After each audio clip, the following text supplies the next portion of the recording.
We've reached a deal. It's a good deal for everybody, I believe.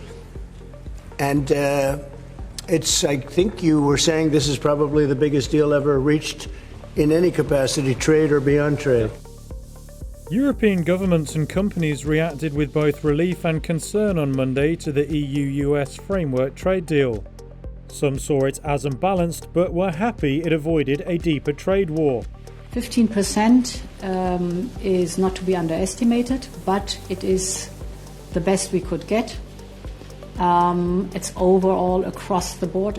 The agreement will see the US impose a 15% import tariff on most EU goods. It's half the previously threatened rate, but much more than what Europeans hoped for. Cynthia Alcidi is a senior researcher at the Centre for European Policy Studies. I think this is a glass half full, half empty. It is half full because there is this sense of relief and that the worst outcome is excluded, where the worst outcome could have been 30% tariffs or even a trade war.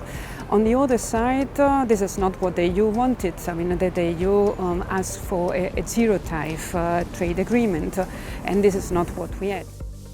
The 15% baseline tariff is half the threatened number, but compares to an average US import tariff rate of around 2.5% last year. Many of the specifics of the deal were not immediately known. The agreement included an investment pledge above the $550 billion deal signed with Japan last week. Hildegard Müller is president of Germany's auto association, the VDA. She was relieved a deal was struck, but warned industry would still take a hit.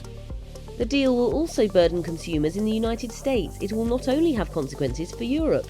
In the long run, products will become more expensive.